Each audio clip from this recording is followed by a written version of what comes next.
Hello everyone, আমি ভাস্কর। আজকে কথা বলবো যে ২০২৫ সাল শেষ হয়ে গেল। মানে আজকেই লাস্ট ৩১শে ডিসেম্বর। আজকে আমরা এই ভিডিওটির মধ্যে কথা বলবো যে ২০২৫ সালে আমার চোখে দেখা সেরা অভিনেতা এবং সেরা অভিনেত্রী মোট ৫ জন করে যে নাম বলবো। সবথেকে বড় মজার বিষয় কী হবে জানেন?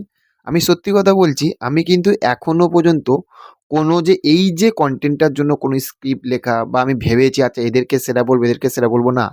আমি আপনাদের সঙ্গে আলোচনা করতে, করতেই আমি কিন্তু ভাববো এবং মনে পড়বে যে নামগুলো, কারণ কেন বলুন তো? আমি একজন অডিয়েন্স, তাই তো? তো বেঁকে, বেঁকে স্ক্রিপ্ট লিখে লাভ নেই। একদম যাদের অভিনয়টা সত্যিই আমার মন কেড়েছে তাদের নামটাই আমার আগে চোখে আসবে। ওকে? তাহলে আসুন শুরু করি। ১ম আগে অভিনেতাদেরকে দিয়ে শুরু করছি, তারপরে অভিনেত্রীদেরকে দিয়ে শুরু করছি, শেষ করছি। ওকে? ১ম যে নামটা সেইটা আসবে সত্যি কথা বলতে একদম যে মন কেড়েছে ২০২৫ সালেই, সেইটা হচ্ছে যে কে বলুন তো? মহাগুরু এমজি সদ্য মিঠুন চক্রবর্তী। কেন বলছি? ওনার আমি 'শ্রীমান ভার্সেস শ্রীমতী' দেখেছিলাম। আশা করি ২০২৫ সালেই মুক্তি পেয়েছিল। ব্যাপক লেগেছিল। মানে অ্যাকচুয়ালি কাঁদিয়ে দিয়েছিল। 'শ্রীমান ভার্সেস শ্রীমতীতে' এবং 'সন্তান' ছবিটা আমার মনে হয় 'সন্তান' ছবিটা মনে হয় ২০০০ ওটা মনে হয় ২০২৪ সালে মুক্তি পেয়েছিল 'সন্তানটা'। ঠিক আছে? ধরুন ওইটা আমি ধরছি না। 'সন্তানটা' তো দারুণ হয়েছিল। তো মিঠুন চক্রবর্তী।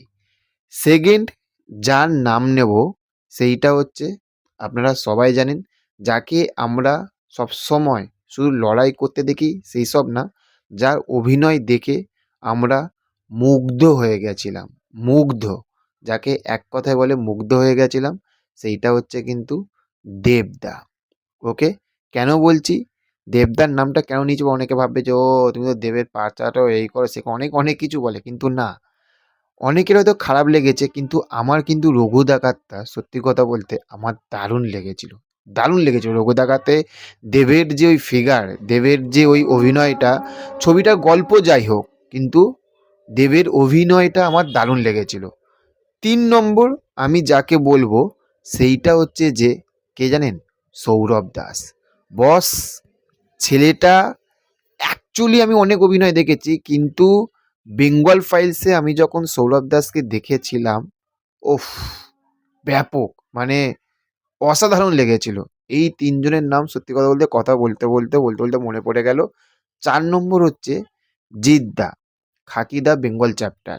আমার আমি সিওর ওটা ২০২৪ সালে না ২০২৫ সালে খাকিদা বেঙ্গল চ্যাপ্টার মুক্তি পেয়েছিল। মানে এই বছরই মুক্তি পেয়েছিল। জিৎদা ওখানে যে লেভেলের করেছিল, মারাত্মক, মারাত্মক লেভেলের কিন্তু অভিনয় করেছিল সুপারস্টার জিৎদা। আর লাস্ট আ যাকে বলবো সেইটা হচ্ছে যে আপনার আহ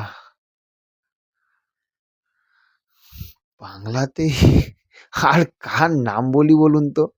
যে যার অভিনয়টা দেখে সত্যি আমাদের মনে লেগেছিল। মানে একদম মারাত্মক ব্যাপক লেগেছিল। হ্যাঁ, মনে পড়েছে। অঙ্কুশ দা 'রক্তবীজ 2' এ লাস্টের যে পারফরম্যান্সটা, ওফ! পাগল করা পারফরম্যান্স কিন্তু দিয়েছিল অঙ্কুশ দা। আর এইবার হচ্ছে সেরা নায়িকা কারা?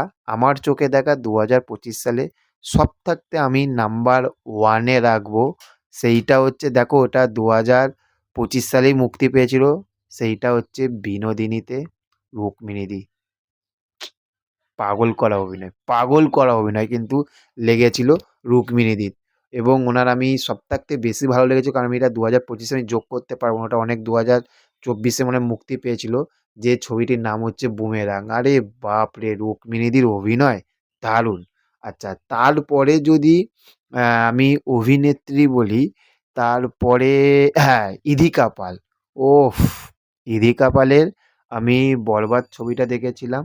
এবং তারপরে 'রঘু ডাকাতে' আর লাস্টে আপনার হচ্ছে যে এই ছবিটাতে 'প্রজাপতি 2' তে ইধিকা পাল সেরা, ইধিকা পাল সেরা। ওকে?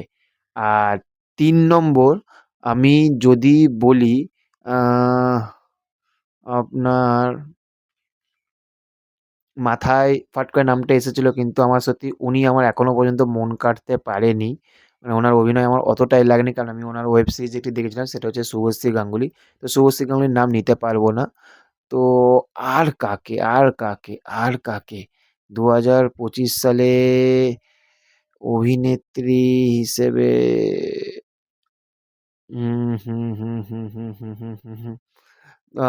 হ্যাঁ, যেটা দেখেছিলাম সেইটা হচ্ছে আমার এই যে ছবিটি, মানে যে মিতিন মাসি এতে খুনের সন্ধানে, এটার থাকতে আমার স্বার্থপরে যে কোয়েল মল্লিক যে অভিনয়টা করেছিল, ঠিক আছে? মারাত্মক অভিনয় লেগেছিল কিন্তু আমার কিন্তু সাদা সিধে সিম্পল, কিন্তু ওটার মধ্যে কিন্তু একটা কথার ছিল, ওটা দারুণ লেগেছিল। এবং আরেকটা হচ্ছে যে কনীনিকা ম্যাম, তো যাকে আমরা এই সিনেমাতে দেখতে পেলাম মিতিন মাসিতে এইবারে যে ভিলেনের পার্টটা করেছিল, ঠিক আছে? ওনাকেও আমি অভিনেত্রী বলছি কারণ উনি অভিনয় করে। তো ওনাকেও কিন্তু আমার দারুণ লেগেছিল, অসাধারণ লেগেছিল। তো আমার চোখে দেখা সত্যি কথা বলতে সেরা অভিনেতা টপ 5 এবং সেরা অভিনেত্রী টপ 5 এরাই। আপনাদের চোখে যদি আর কেউ থাকে তাহলে অবশ্যই কমেন্ট করে জানাতে পারেন। দেখা হচ্ছে পরবর্তী ভিডিওতে। ভালো থাকবেন। Okay, thank you, have a nice day. Tata, bye by.